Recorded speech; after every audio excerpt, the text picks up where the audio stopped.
I want to talk about both religion and neuroscience, but I want to talk about them in a particular way.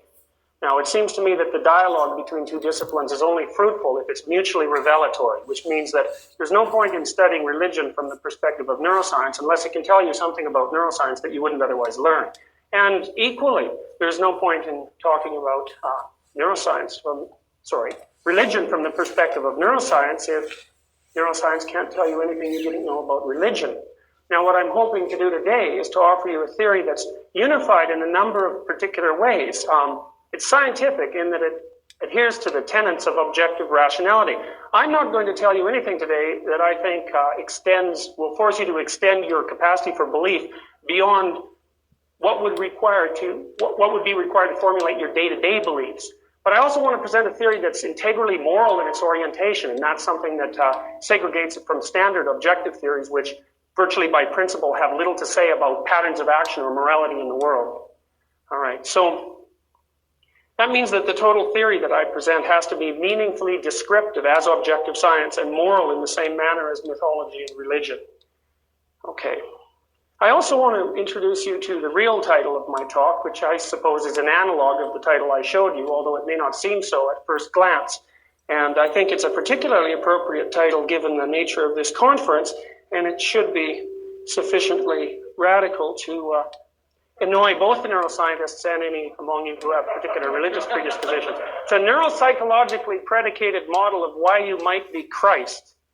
Okay, well, the first claim I want to make is this, is that there is more than one valid way of construing the world, and I don't think that this is a particularly dramatic claim. It was established originally by David Hume, at least in part, who observed that no matter how much you know about the constituent nature of the material world, there's no infallible way of deriving appropriate moral prescriptions from that knowledge. So just because you have a complete set of rules, say, for example, regarding the transformations of material reality, that will not provide you with an unerring guide to how you should behave. And I would say that for human beings, although we've been warped in some sense by the tremendous emphasis on science that the Western world has developed in the last 400 years, the primary emphasis for human beings is not precisely what constitutes the descriptive nature of the objective world. And the reason for that is that we aren't information processing machines, despite the fact that modern people tend to use metaphors derived from fields such as computer science. Our primary concern is not so much what is, but what should be. And what that means in large part is that what we're essentially dealing with from moment to moment in the world is how to orient ourselves in the world with regards to action. We want to know not what is so much as what we should do, how we should conduct ourselves, how we should conduct our behavior. And so I would hypothesize to begin with that religion's primary concern is not description of the nature of objective reality, a claim which should hardly be surprising, as the people who conjured up our most fundamental religious stories were by no means scientists in any sense of the word, but the construction of a set of procedures to allow us to orient ourselves in the world and guide our actions. And that means that religious knowledge is essentially dramatic or literary in structure, but that does not mean that it isn't characterized by a valid claim to a form of truth. Now, it's my personal belief that scientific knowledge itself is embedded in a much more fundamental narrative framework. So I would say, insofar as I am a reductionist at all, which I suspect I'm really not, I would say that science can, in the final analysis, be reduced to a set of religious claims, or at least it's embedded in a religious substructure. And that's only because, although science enables us to manipulate objects in the world, we're always manipulating those objects to some end, whether the end is explicit or implicit. The reason that we're interested in science at all is because we use it as a tool to obtain valued goods. So that makes me a pragmatist of sorts in relationship to a philosophy of science. So all of our values are constructed for us and arranged in some sort of logical and comprehensible orientation as a consequence of our participation in an implicit or explicit religious structure. And what I want to do today in large part is lay bare the nature of that implicit religious structure and then relate it explicitly to models of neuropsychological functioning. And I hope by the end of the lecture that I'll have provided you with a framework that will allow you to understand in a more rich manner many of the things that you've heard at this conference, but that I'll also lead you to a place where you actually will believe, at least in part, that that title might represent something that's more than merely a form of kind of high comedy. I want to show you something first written by Shakespeare, I mean, Shakespeare said the following: all the world's a stage, and all the men and women merely players. They have their exits and their entrances, and one man in his time plays many parts. Well, Shakespeare, of course, is the English world's premier dramatist, a literary genius, a man who is capable of encapsulating for all time compelling patterns of action that serve us as a standard and overwhelmingly profound models of behavior, both for good and for evil. Well, Shakespeare is part of an endless panoply of creative and gifted literary and religious figures whose primary cognitive characteristic is their ability to abstract out patterns of behavior as a consequence of their observation of others, and to present us with what are essentially distilled representations of our own modes of being. So you could think about mythological stories and religious stories as a consequence of an endless process of distillation that extends over centuries, the purpose of which is to make clearer to each of us the central nature of the stories that have to guide our lives. Now, we know already that human beings can communicate with one another. And what that means is that we share an implicit belief about the structure of reality. If that wasn't the case, all our communication would be an infinite regress, which would mean that no matter what you said to me, I would constantly demand another level of explanation. And because our knowledge is finite, I would never get to the point where I could answer any of your questions. We share an underlying commonality of emotion and motivation. There are certain plots and narrative types that we can naturally identify and resonate with that don't have to be explained to us, but that instead form the basis for all of our understanding. The literary and religious process is in part the centuries-long process of the distillation of these narrative patterns and their formulation in a form that can't be exceeded in terms of its elegance and sophistication. Now, the thing that's strange about this form of distillation is that it produces kinds of knowledge that are complex beyond our capacity to understand.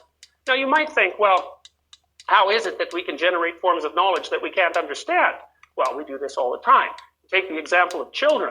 By the time a child is 4 years old, if he or she has been properly socialized, he exists as the embodiment of a set of complex moral rules, virtually none of which are explicit with the child, with regards to the child, but all of which are implicit, which is to say the child acts out a pattern of morality that he's learned as a consequence of his observations of social reality. That pattern of behavior that the child manifests is complex beyond his own capacity to describe, but nonetheless he exists as a representation of that structure. Well, you could say equally well that because our own natures are complex beyond our capacity to understand, hence the need for a psychology, that we constantly embody forms of information that exceed our capacity to explicitly represent. And what literary and religious geniuses do, prophetic figures like Dostoevsky or the Old Testament prophets, is bring those complex patterns of social behavior up to explicit light and reveal to us explicitly for the first time just exactly what it is that we've been doing all along.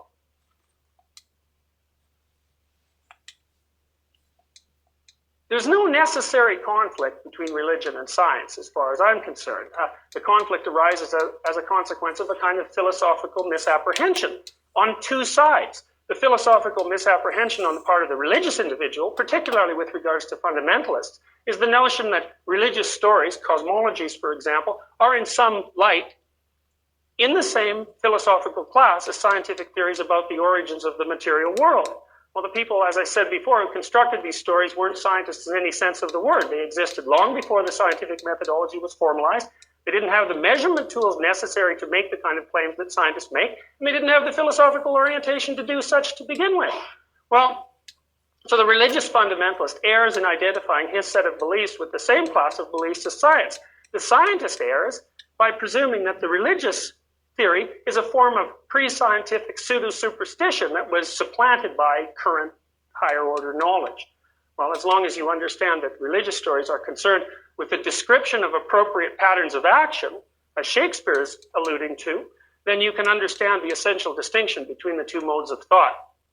Now, I would also say that religious belief, or the religious world, is essentially phenomenological rather than materialistic. And what that means is that from the religious perspective, what is real is not what is material, but what is experienced. And that means from the religious perspective, reality is the totality of experience. And the totality of experience includes all the mysterious objects that philosophers of science call qualia. So From the religious perspective, anger and shame and guilt and pain and dreams and fantasies are all of a reality that's equivalent to manifestations of the objective world in the field of experience. And what religious stories are concerned with is not representation of the objective world, but representation of the field of experience, so that this field can be represented and then acted in appropriately.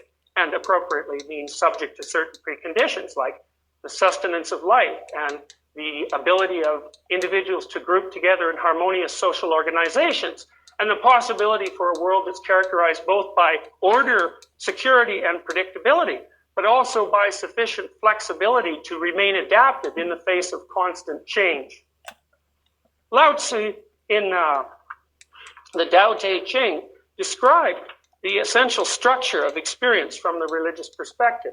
Lao Tzu said, the Tao existed before its name, and from its name, the opposites evolved, giving rise to three divisions, and then to names abundant. These things embrace receptively, achieving inner harmony, and by their unity create the world of man. Now, a modern Western reader presumes immediately that this is a form of metaphorical representation, but it's not. It's a very, very clear statement of a conception of reality as experienced. And part of what I'm going to do today is to explain to you what I believe the constituent elements of this reality are, and also how they interact, because it's the interaction of these constituent elements that constitutes a narrative, or more profoundly, a myth or a religious story.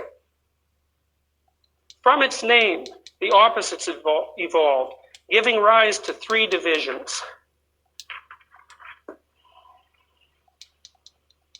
From the Taoist perspective, this is a map of the world, but it's not a map of the objective world. It's a map of the world as experienced. And the world as experienced universally and across all conceivable contexts is characterized by the interplay of two states and one process. The states are as follows. Wherever you are, regardless of circumstance, you're in an environment characterized by a domain of familiarity, which is all those things you know about the circumstance, and a domain of unfamiliarity, which is the infinite sea of complexity that underlies everything that you're capable of understanding about that situation. So you could say that in the course of centuries of religious thought, attempting to provide the most high-order abstract representation of environments, religious perspectives from around the world have converged on the following proposition. The world is made out of chaos and order. Chaos is the metaphorical representative of that domain of complexity that you're incapable of understanding, merely because it is so exceedingly complex.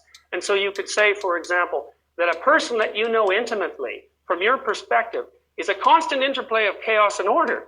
They're orderly in that you can predict their behavior to a certain degree, but they're chaotic in that no matter how well you know someone, they're characterized by infinite capacity to reveal constantly expanding layers of complexity, some of which are very positive and which help you stay oriented to and interested in that person, and some of which are infinitely troublesome.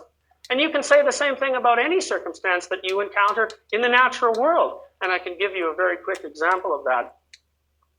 You're going to work. You want to go to work. That's your ideal for the day. You go out into your driveway and you see your car.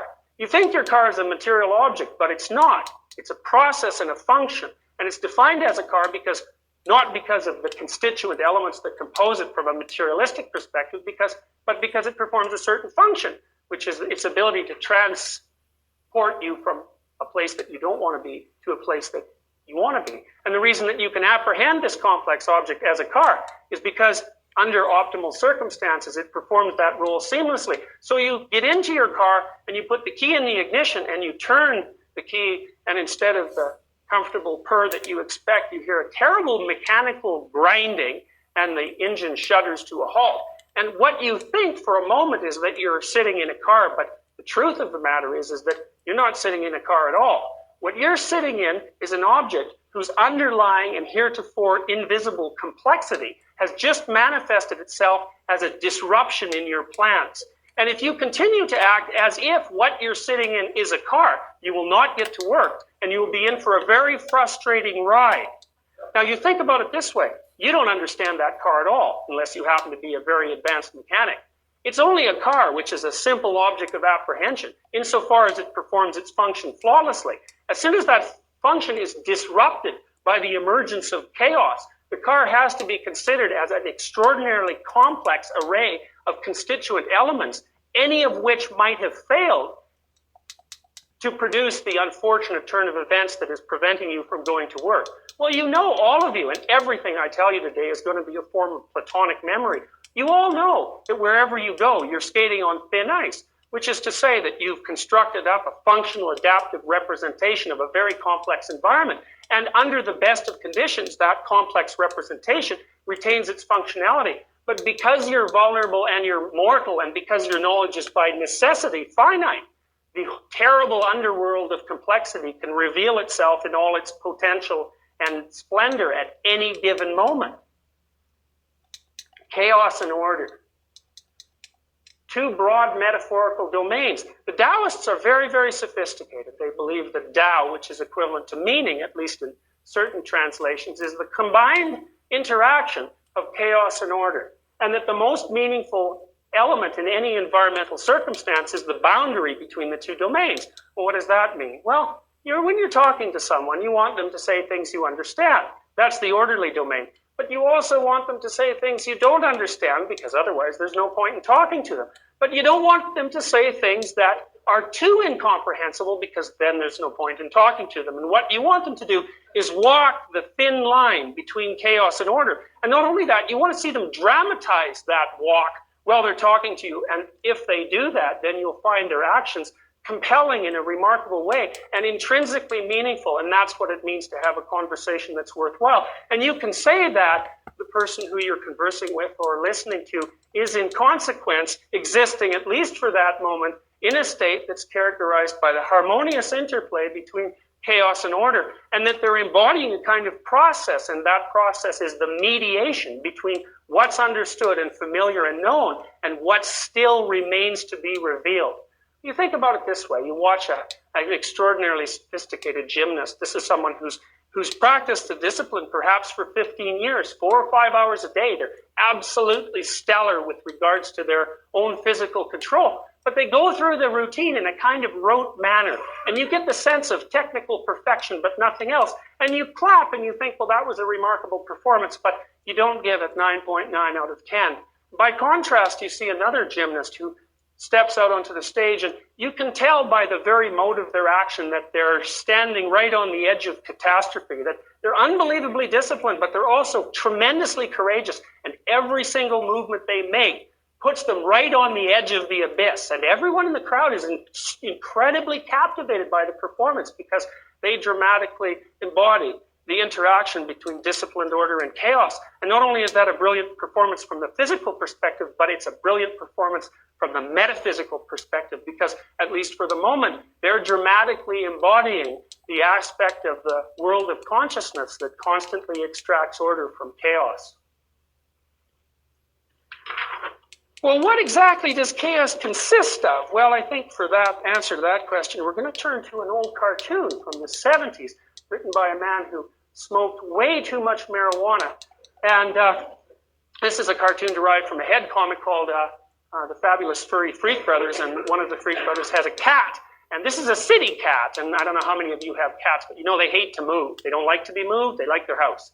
And if you move them, it makes them very, very anxious, despite the fact that they're predatory. And that's because when you move a cat, it doesn't know what the hell's going on. It doesn't like that intrinsically. It hates that. So Fat Freddy takes his cat. It's been traveling in this box, and he picks it up and he shows it the forest. And he says, "This is our new home." And the cat thinks, "So this is the country." And then the cat does what animals actually do when they're exploring, which is to crouch into a posture that makes them maximally invisible to predators, and begins to explore in exactly the manner that animals do explore, which is primarily with their olfactory sense. And the cat slowly slinks out past its domain of competence, sniffing all the while to absorb new information. And at one point, it passes the boundary from order and enters the domain of chaos, and that turns on its intrinsic affective system and shoots it back under the house, which is what it's doing here. And the other hippie says, "Where'd the cat disappear to now?" And Fat Freddy says, under the house. And then you see this visual image that the cat has constructed as it's sitting there terrified, which is you'd hide too if you'd smelled what I did. And what it smelled was this chimerical figure composed of an amalgam of things that are extraordinarily terrifying to cats. And it stands as the cat's first order representation of all the terrible things that might be lurking in the unknown forest. So you see it's got the tail of a skunk and the face of a wolf, and it's got the horns of a deer and the feet of a duck and so forth and so on, and it's a monster. All right, so then you take a look at a figure like this, and this is a figure from Hindu religion. This is Kelly, and what you see about Kelly is that she's an amalgam of instinctual fear stimuli. And the reason that she's an amalgam of instinctual fear stimuli is because Kelly is a metaphorical representation of the class of all things that makes you want to run away when you look at them. And one of the things that distinguishes us from computers is that, well, a computer does only the things that it understands, and if it's ever forced to do something it doesn't understand, it promptly crashes, and then you're left with dealing with the anomaly. But human beings, the thing that makes us different from computers is that we don't just deal with what we know, we deal with what we don't know, and we have to deal with what we don't know, because if we don't, it will kill us. So we have to make representations of the broad and strange class of all things that we don't understand, so that we can begin to understand how it is that we come to terms with the things that we don't understand. And Kelly is one of the ways that we've done that. Now, you've got to take a close look at her, because you're looking at her and she doesn't frighten you. And the reason for that is because you can't understand the visual metaphor. So I'm going to explain them, and then you can decide if Kelly is a frightening figure. Okay, so first of all, she's a spider. That's why she has 8 legs. And she's a spider because people don't like spiders, and that's because they bite us and poison us. And it's easy to condition fear to spiders, for example, much easier than to condition fear to pistols, for example. So Kelly's a spider, and why is that? Well, it's because we don't like spiders, but it's also because spiders spin the web of fate and trap the unwary. And Kelly's a representation of that domain of doom that awaits you when you constantly make the same stupid mistake over and over. So she's a spider, and she waits for you. Well, she's not just a spider because her web is made out of fire. And the reason it's made out of fire is because we happen to be in the class of creatures that can't look away from fire. It's absolutely attractive to us. It's compelling. And so that gives her a kind of numinous aspect. Her head's on fire, too. Her hair is made out of fire, and she wears as a tiara a headdress of skulls. Well, that's fairly nasty, but it doesn't stop there. Classical representations of Kelly also tend to give her the tongue of a tiger, very aggressive visage, which is another sort of instinctual fear stimuli, incredibly aggressive and staring eyes. And as well, generally, she's represented by a cobra wrapped around her waist, and that's partly because we don't like snakes much, being primates, but they're very, very fascinating to us. Also, the snake is a figure of transformation because it sheds its skin and is reborn. Well, that's bad enough, I would guess, except you also have to understand what Kelly's doing to this poor gentleman that she happens to be resting upon. And what she's doing to him is simultaneously giving birth to him and devouring him intestines first. Well, you can understand now, having been walked through the visual aspects of the metaphor, just precisely what this figure represents. Now, what's really interesting about this figure is that Kelly is an object of sacrifice. Now, sacrifice has been a tough nut to crack from the perspective of the history of religion. What does it mean to make a sacrifice? Well, it means something like this. You have to give up what you love best in order not to encounter Kelly. And what does that mean? It means this. If the same terrible thing is happening to you over and over again, it's because you're possessed by a set of rigid presuppositions which you're adhering to as if they are representations of a totalitarian truth. And that's the thing you love best, and the reason you love it best is because your firm grip on that belief structure is what helps you orient yourself in the complex chaos of the world, so you don't want to let it go. But if it's a partial representation, it can constantly lead you into trouble. If you don't sacrifice the thing you love best, there's no possibility of forward movement, and that means that Kelly is going to be a figure that constantly reveals itself.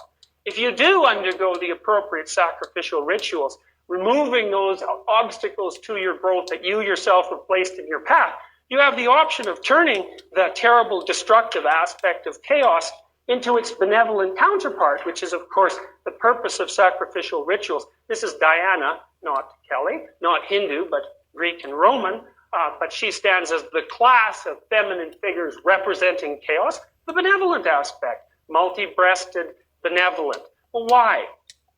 Well, it's because the complexity that underlies your conceptions can rise up and kill you, which frequently it does in actuality. I mean, you think you understand the nature of your physical being, that you understand it because it isn't posing any problems to you. At some point in your life, and in all of our lives, something will go wrong with part of you that you don't understand, and the consequence of that re-emergence of your own invisible complexity will, in the final analysis, be your demise.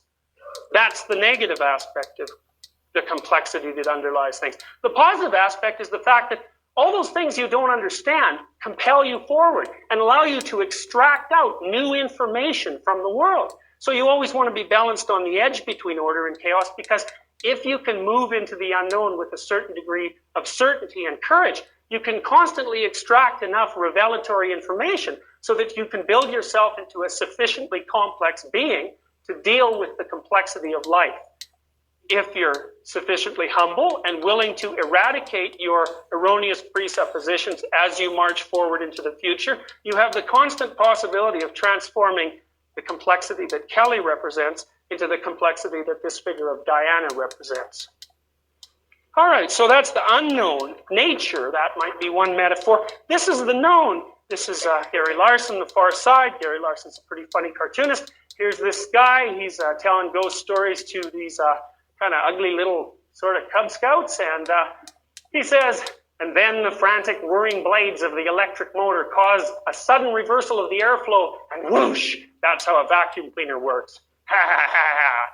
Tales of the known. Well, right.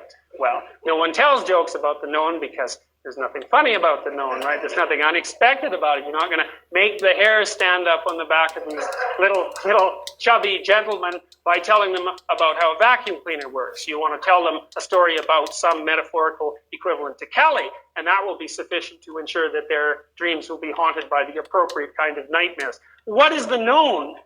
Well, the known is culture, broadly put, but it's more than that. It's the hierarchical structure of beliefs that make up our shared social systems. Look, here we are. None of us know each other, right? And we've been able to engage in a pretty peaceful discussion about pretty complex and controversial topics for 4 whole days. Why?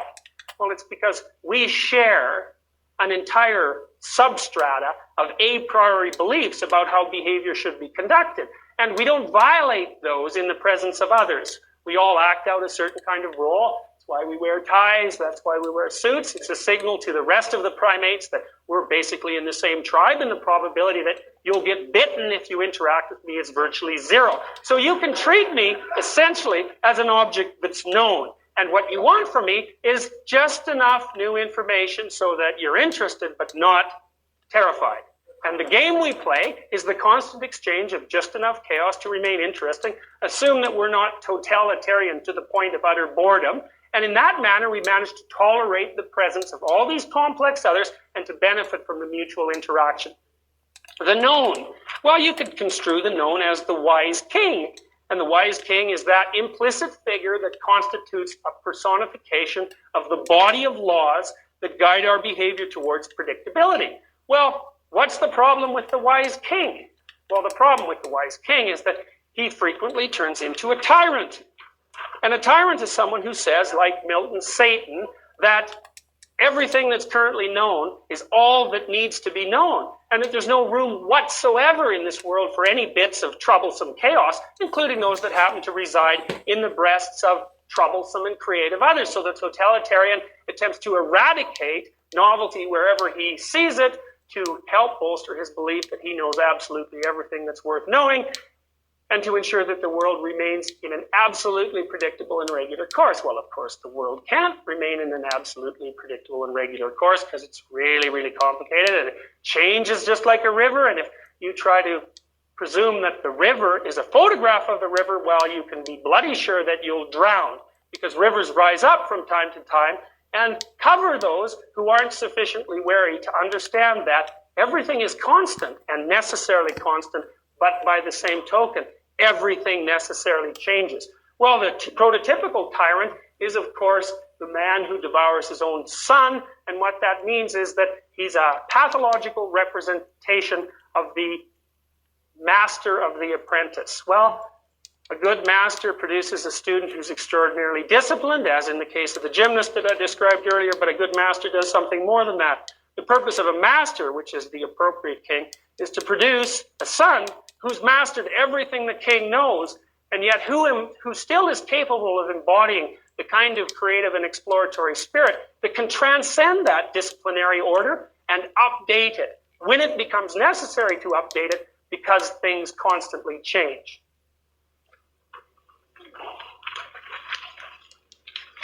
Well, another way that you can conceptualize that son is in this manner. This is St. George and the Dragon, an unbelievably common symbolic motif in the Middle Ages, a notion that has a written history reaching back to the Sumerians, which is basically as far back as we can reach in written history.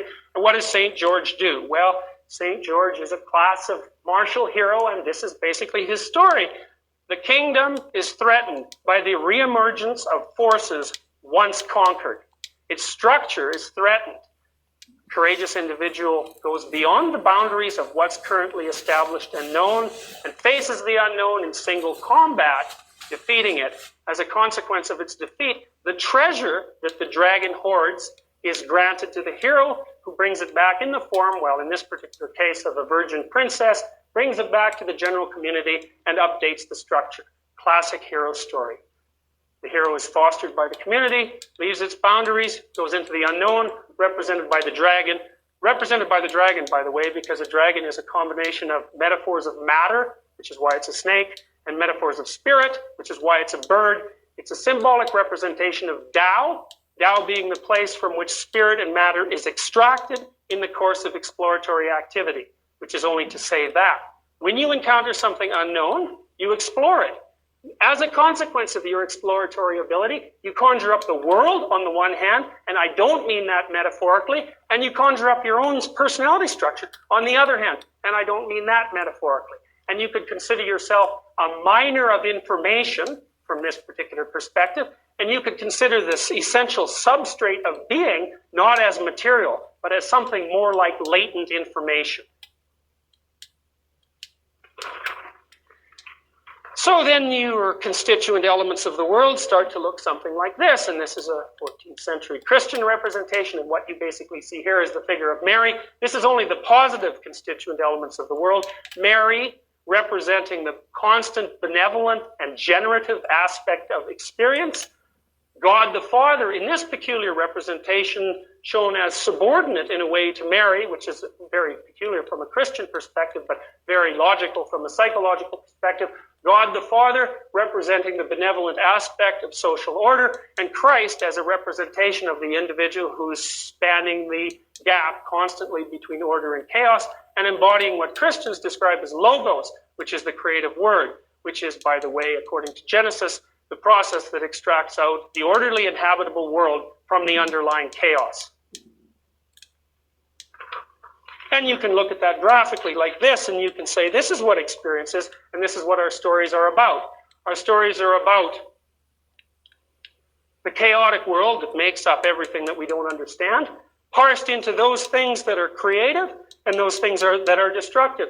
The beautiful aspect of nature and the aspect of nature that's characterized by parasitical worms, malarial mosquitoes, earthquakes, diseases, viruses, and so forth. On top of that being the structured order that we lay upon this world in order to be able to inhabit it, the Great Father, social order, orderly, providing us with the kind of structure that we need in order to flourish and survive, and tyrannical, because adherence to any form of social order demands a certain voluntary mangling and discipline of the spirit. On top of that, like a man standing on an island in an ocean, is the individual. Heroic, embodied by figures like Christ, for example, or by the individual who exists in Tao, and also adversarial, embodied by figures like Milton's Satan, who's an embodied personification of a behavioral process that's characterized by the desire for destruction. Another way of construing this is this. This is the dragon of chaos. Within that underlying complexity, which is literally ineffable, meaning beyond words, because by the time it's carved up, into words. It's no longer the complex chaos that underlies being, but some parsed up element of the world, the ineffable aspect of existence, the unknown as you confront it in your own life, day to day, moment to moment, week to week, in minor ways, which are merely upsets, and in dramatic ways, which are the catastrophes that may destroy you, but that sometimes allow you to entirely transform your life. The knower, the individual, standing on the border between what's unknown and what's known, benefiting from the protective aspect of social order, but constantly serving to revitalize and transform that order when necessary. That's the role of the hero. Okay, so now I want to tell you a dream. About 7 years ago, I went to my sister's-in-law, and she had, you don't have to read this, it's just to remind me. I went to my sister-in-law, she has this little kid, he's about 5 years old, very, very bright kid. Okay, so you watch him zipping around all the time. He's got this little night hat, plastic, he's wearing that, and he's got this sword. And he zooms around the house in a way that would get an adult instantly put into an insane asylum, chopping up imaginary foes and acting out the part of the hero. And we think, well, that's remarkably cute. And certainly it is cute, but it's a hell of a lot more than just cute. So the problem this kid has is this. Following the previous 6 months, he's got night terrors, which means, from a medieval perspective, that demons from hell are coming to visit him and sitting on his chest. But of course, we wouldn't believe that in an enlightened modern age. But whatever the situation is, repeatedly he wakes up in the middle of the night screaming for his mother. Okay, so what's going on in this household? Well, first of all, the kid has to go to kindergarten. That means he's moving beyond the boundaries of what's really familiar for him, right? It's a real existential challenge for him to make the transition. But worse, a year later, his parents are divorced. So what does that mean? Well, it means that underlying the apparent regularities of the current social order of the household are unspoken elements of chaos that are going to emerge and destroy his social order, which he dimly apprehends with his extremely sophisticated threat detection mechanisms and conjures up in nightmare form during his dreams. So, I'm there watching this kid, and that night he has night terrors, and he wakes up screaming for his mother. So the next day, he sits at the table, and I said to him, okay, Graham, what'd you dream about? And he says, now, he snaps into that zone between order and chaos, right? That's the zone where a speaker has your attention. And he snaps into it because he's about to relate something of real importance. And you can tell that because you're interested in it, even though you can't necessarily tell why. And he says, well, I dreamt that I was surrounded by these little dwarfs with beaks. They didn't have any arms. They just had beaks. And they were only as high as my knees. And they were covered with hair and grease. And they had a cross shaved in the top of their head. And wherever I went, these dwarfs jumped at me with their beaks and were biting me. We all looked at him. This is a horrifying image coming from a 5-year-old. But it got worse. He said, okay, well, in the background, there's a great dragon. And every time this dragon breathes out fire and smoke, the fire and smoke turn into these dwarfs, and they keep multiplying. Well, I don't think you really have to use your imagination that much to understand what that means. What that means is that you're always facing things in your life that are threatening to you. And they breed and multiply beyond your capacity to control. And that means that for every specific fear that you have, there's a phenomena that can be construed as a general generator of feared phenomena. And you could consider that the underlying complexity of the world. So I said to Graham, using a loaded question, the kind that you can't use to lead a jury, for example, said, what could you do about this dragon? He brightened up immediately because that's a good subtle hint saying you could do something about this situation. He said, I'd grab my dad, take my sword, I'd go to where the dragon lived, I'd jump up on its head and pop out both of its eyes. Then I'd go down its throat to the box where the fire comes out. So that's to the center of the thing that produces the feared phenomena. I'd carve out a piece of it and I'd make a shield. Well, I tell you, for me, that was absolutely overwhelming. I couldn't believe it because that is a perfectly detailed archetypal hero myth, spontaneously generated as a consequence of this child's process of adaptive thought. Interestingly enough, and you probably won't believe this, but it is true, and I've checked it multiple times, that was the end of his night terrors. So he catalyzed identity with the hero who mediates between chaos and order, and as a consequence, his nightmares went away. Well, those of you who are clinicians should well know that if you want to cure somebody of their fears, what you always do is voluntarily expose them to them. And the reason for that is that despite the terror, redemptive information exists in the unknown. And if you can expose people who are running away from things they don't understand under controlled conditions to those things that they're avoiding, they can extract out the corrective information from the situation that they've been avoiding and rebuild their personality so that they can adapt to the world.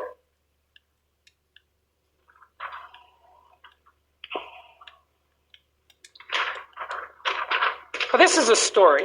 It's the most fundamental element of the story. And a story is a frame that allows us to conjure up objective representations of the world. And a basic story looks something like this. We're somewhere, and we want to go somewhere else. And when you tell a story, that's what you tell. I was here, and I wanted to go there. It could be concrete or it could be abstract, but it's always a journey. A narrative is a journey. And that's because we're linear creatures. We're always trying to go from a place we don't like, whatever that happens to be, to a place we do like. And we evaluate the entire world as a consequence of this laid-on interpretive template. And this is something that's reasonably well established from the perspective of the neuropsychology of emotion. It's basically a cybernetic model. It's been elaborated in great detail by multiple scholars whose names I can give you if you're interested. Okay, well, what happens to you when you're going from point A to point B? Well, basically what happens to you are irrelevant things, virtually everything. And that's a good thing because the world's very complex and you can only attend to a very limited amount of it. So irrelevant things. Like the floor that I happen to be standing on. Completely irrelevant unless it moves. So as long as it's performing its invisible function, I don't attend to it. Good things can happen to you. And a good thing is what moves you closer to your destination. By definition, your brain responds with the production of neurochemicals like dopamine to stimuli that indicate that your path is unfolding like it should. Bad things can happen to you. Things that get in your way. Frustrations, disappointments, violations of expectation, punishments. Well, there's an interesting class of bad things that can happen to you while you're trying to get to where you're going. That class is novelty or anomaly. Well, it's one thing to encounter a punishment that's predictable. So you're a little kid, you write in magic marker on a freshly painted wall. You know, hopefully, that there will be a consequence to that, and you hope, really, that the consequence will emerge, because if the punishment doesn't follow the crime, as in Dostoevsky's Crime and Punishment, then all that is evidence that there's no moral order in the world. And if you think punishment is bad, you should try evidence that there's no moral order in the world. Well, what can happen to you when you're going from point A to point B? Things you don't like, things you like, and things you don't expect. Well, of all the things that can happen to you when you're going from point A to point B, things you don't expect are the worst. Little ones, they're not so bad. They might be interesting. You're reading a book on the way to the elevator. Somebody's put a chair in the hallway. Well, it's a little bit annoying and unexpected. You move it. You go into your boss's office expecting a raise. You find out the company's been sold and you're fired. Well, that's the kind of unexpected thing that destroys the substrata of your currently operative belief system and plunges you immediately into chaos. Well, a little aggravation means that you have to choose a different way of getting from point A to point B. A major aggravation, by contrast, means that you have to reframe the manner in which you're construing the world. Students write the MCAT, their graduate record exams, attempting to go to graduate school. They get a numeric index of their potential fit. Student works for 5 or 6 years, predicated on the notion that they understand the place on which they stand. I'm smart. I'm going to be a doctor. I write the GRE. I get my results. 15th percentile. Uh-oh. I'm not going to be a doctor. But that's bad enough because all of a sudden my future is now characterized not by predictability, but by emergent complexity. Worst of all, maybe I'm not smart. Well, what does that mean? Well, it means maybe the way I've construed myself for the last 16 years is wrong. Maybe I've been applying a fundamental axiom of belief to the world that's inappropriate. So that means that the past, which we presume is fixed, is not fixed at all, but can also be turned into a domain of chaos by the emergence of unexpected information. Plus, then there's the present. Oh, I'm not going to be a doctor. What the hell am I going to do? Well, what do people do in a circumstance like that? They descend into the underworld. And that underworld is emergent complexity. And that underworld is the world that lies under our normal presuppositions. And they descend into that underworld, and sometimes they don't get out. And that's the heroic adventurer in the archaic story who's swallowed up by the beast and who ends up for eternity in the belly of the beast until, if he's fortunate, he's rescued by a hero. Alternatively, you go into that domain of chaos, which is extraordinarily informative but very, very hard to cope with, and you think, I didn't really want to be a doctor. Now, I'm presuming that this isn't merely a self-deceptive maneuver. I only wanted to be a doctor because my father and my grandfather was a doctor. Maybe the reason I did so damn poorly on that graduate record exam or MCAT is because, well, I don't really want to do this. I want to be an engineer or an artist or a teacher or whatever this kind of lurking tendency towards self-realization is impelling me towards. So in this domain of chaos, if you're fortunate, you pick up the pieces, so to speak, of the shattered social structure, internal social structure, and you rebuild your personality as a consequence. Well, that's a heroic descent into the unknown, into hell if you'll have it that way, and then a reconstruction of the world. Well, and you can conceive of that in this manner. The damaged kingdom, the emergent hero, the dragon of chaos, and the reconstruction of society. The liberation of redemptive information as a consequence of the voluntary journey into the unknown. The central story of human adaptation. So then you say, well, what? What does that make the individual human being? That makes the individual human being who's actually operating at a moral level. And I mean a moral level whose morality transcends mere cultural interpretation, constantly serving as the person who's properly disciplined and socialized by their particular cultural milieu, constantly capable of transcending that socialization, constantly willing to move into the domain of complexity that surrounds everything we do, to face it bravely, despite its complexity, to pull in the treasure that that complexity holds, and to spread it back around the community, and therefore to renew it. And as far as I'm concerned, you all know that story.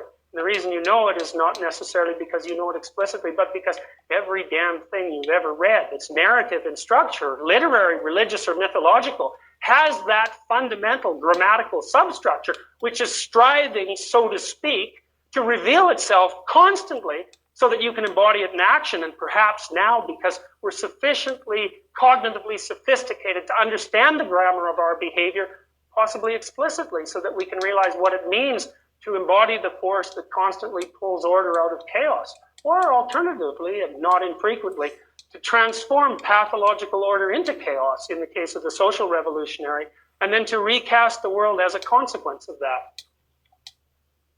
Well, let's look briefly at a neuropsychological model. I know I only have about 5 minutes left, but I'll just give you a quick run-through because there's one thing in particular that I want to say with regards to neuropsychology that's extraordinarily interesting. Now, this is more or less the way your brain works. I mean, this is a pretty low-resolution model, okay, and I'm going to run through it quick. But basically what happens is that you conjure up a vision of the way that you'd like things to be. And that can be a complex and comprehensive vision, or it can be something like, I'm a little bit hungry, and maybe I'd like to have a cheese sandwich. And so you envision the world in which you currently reside as damned by the lack of sufficient cheese sandwiches, so to speak, and you envision a kind of paradise where you're happily engaged in constructing and then consuming that cheese sandwich, and then you organize your behavior so that you transform the chaos, unproductive chaos that currently exists into the thing that you'd like it to be. And your emotions, complex as they are, guide you in that process, making you feel properly incentive motivated as you spread butter on your piece of white bread. All right. Or that can be something incredibly complex, like your vision of a more desired future for everyone as well as for you, and your capacity to bring that into action by performing the appropriate kinds of transformations. Doesn't matter. Contents differ. Form of story remains constant across contexts.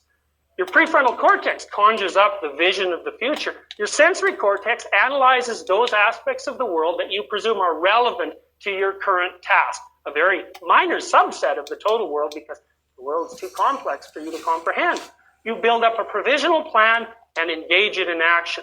Use your prefrontal cortex as a template that produces what should be, and use your sensory cortex as a way of assessing the world's transformation to that desired point. If everything goes according to plan, you're reasonably and mildly happy. Once you've consummated your desire, you move on to the next story. There's a part of your brain underneath the prefrontal and frontal lobes and sensory cortex called the limbic system. You heard a little bit about that before. Composed, for my purposes, primarily of the hippocampus and the amygdala. The hippocampus is the part of your brain that always tells you when you're an idiot. And it's a small voice, but it's one that you have to listen to. And the way it tells you you're an idiot is like this. You lay out a plan, and you act it out, and it doesn't work. And the hippocampus goes, click, mismatch. That's its function, mismatch. You're wrong. It doesn't tell you why you're wrong, because all it does is tell you that you're wrong. It tells you that you're wrong. Well, then your prefrontal cortex has to figure out why you're wrong. What happens when you're wrong? Well, the amygdala gets disinhibited.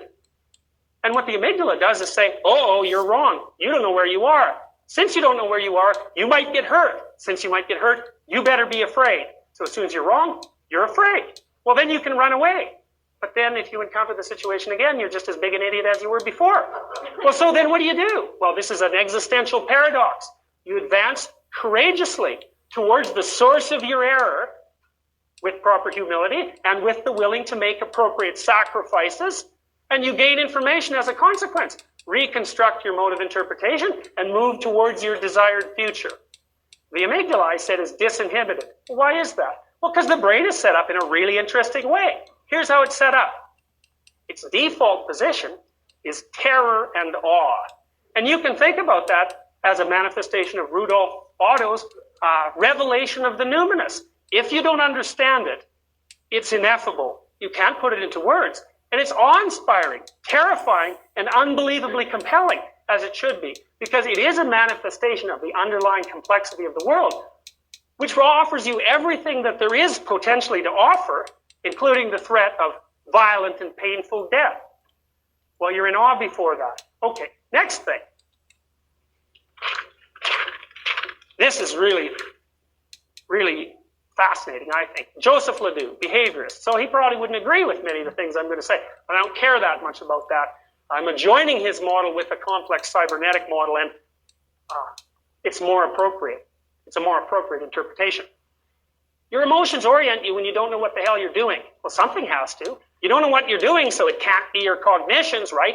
If they were right, you wouldn't be where you don't expect to be. They're wrong. So what do you do when you're wrong? Well, what you do, essentially, is become terrified. But more than that, you become a battleground of all sorts of competing emotional states. And you can think about those as action potentials. And it's logical that when you don't know what the hell you're doing, you should be characterized by competing action potentials, because you might have to fight, you might have to run, you might have to suffer damage, you might have to get away, you might have to stop, you might have to explore. You don't know. So all of those potentials emerge as the underlying affective systems are disinhibited. And they emerge in a particular way. And this is what's fascinating. And this is the neuropsychological slice on the notion that logos extracts order from chaos.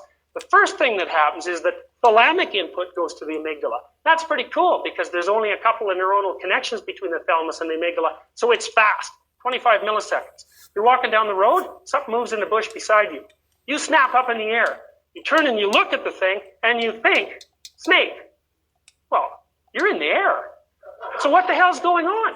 Like, why are you there? Well, it's because the sensory thalamus fires some information into the amygdala that says, we need a real quick and dirty low-resolution picture of this unexpected occurrence. And the low-resolution image is high emotion, low detail.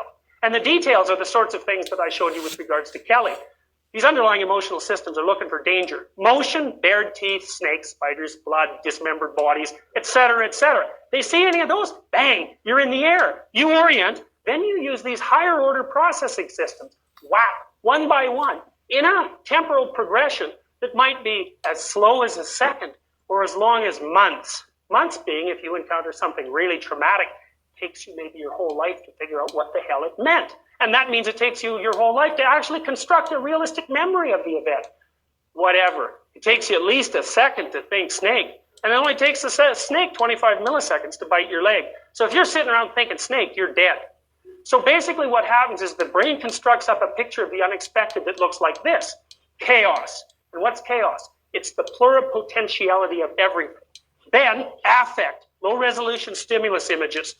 Things that are affectively charged because they're determined with regards to relevance for behavior. Then increasingly, more detailed and elaborated cognitive models of objects and things. And finally, a complete adaptive representation of the circumstance. Now, the religious perspective says this. The chaos from which the brain extracts order is the fundamental ground of reality. And what that means essentially is that the notion that the creative word, logos, which really means something a lot more like creative, exploratory, communicative behavior, is, in a non-metaphorical way, the process that extracts the world out of chaos. And it's for that reason that in Genesis, the Word of God is the creative force, and that in Christianity, Christ, who's the central creative hero, is the embodiment of Logos. It's for that reason that in Genesis, human beings are considered as made in the image of God. And even more importantly, for those of you who are not particularly entranced by religious notions, every single culture on the planet that works is predicated on the idea that there's something divine about the individual, something ineffable against which it is immoral for societies to transgress. Now, I don't know what you learned from 20th century history, but I'll tell you what I learned. What I learned was that societies that construct themselves on a framework that doesn't consider this real end up transforming the world into a place that's as close to hell as anything you could possibly imagine. Now, you can decide for yourself whether you think that's an accident or a metaphor. You know, we don't know much about time. We don't know much about what notions of eternal heaven and eternal hell might be. We don't know where our past goes when it's gone. Now, we tend to think that it's gone, but we don't know that. Hell could easily be the domain that people who think they know absolutely everything, like Milton's Satan, necessarily create when they're given access to the power to make their beliefs manifest in the world. Well, I don't care what you can imagine with regards to terror and horror, but someone somewhere has acted out something far worse than that in the 20th century. And frequently the people who acted out those sorts of things were very much like you. Now, that's a terrible thing to think. So how might you explain that? Well, I'll give you my 1-minute version and close off the talk. Look, you need the social world because it protects you, but it also crushes you, and it's blind and stupid. So it needs you because you have to act at the edges of the social world and constantly update it. It's a nice, paradoxical, mutual relationship. Well, you need chaos too, and this is Dostoevsky's example. You know, think if there was a utopia, everything's perfect. You don't have to do anything. There's no challenges left to overcome. There's no novelty to reveal itself. Well, paradise for human beings is process and not state. We like to be involved and engaged in something we consider meaningful and important. We don't want to be at the end point of the journey. No one's more satisfied when a symphony is over than when it's playing. Paradise for us is a paradise of process, and that's identification with Logos. Well, what happens if you refuse courageous identification with this spirit? Well, it's simple. It's your creative capacity and your exploratory courage that allows you to extract information from the world. You need that information to build your character. You need to build your character because life is hard. It's tragic. It's tragic because we're vulnerable. And if you don't take full advantage of everything the world offers you in terms of information, you'll make yourself weak. So every time you shy away from something you should explore, every time you shy away from your own intrinsic sense of meaning, you weaken your own personality. Literally. I don't mean metaphorically. I mean you weaken it. Well, what do weak people need? Well, they need strength. Weak people need totalitarian belief systems. They hide inside them like a turtle who won't put out its head hides inside a shell. And that means that individual cowardice and refusal to advance courageously into the unknown is the process that pathologizes social structure. And what that implies is something very much like religious traditions have always said, which is, in some weird way, you're the center of the world. Well, how about you construe that rationally? Think of a neural network. Mathematical demonstrations in the 1980s. You are connected to every single person in North America by a maximum of 4 intermediaries. You think that you're one mote among 6 billion, but you're not. You're at the center of a very interactive network. And everything you do, whether you know it or not, has a far greater effect than you can immediately see. So every cowardly decision that you take, cowardly defined on your own grounds, by the way, tilts the whole network towards a kind of chaos or pathological order. And every time you advance courageously and exist as an exemplar of appropriate being, then you improve the functioning of the entire unit. And that means that in a paradoxical way, as I said before, everybody can be reasonably construed as an embodiment of Christ. Well, you could say as well that there's a terribly negative aspect of that as well, which is that the alternative to that is to be an embodiment of the process that exists precisely in opposition to that. And it seemed to me, after thinking about it for many years, that the drama that we were playing out in the 1980s was precisely that. We were going to turn the world into something as close to hell as we could possibly imagine, or collectively, as individuals, we were going to keep the whole ball rolling.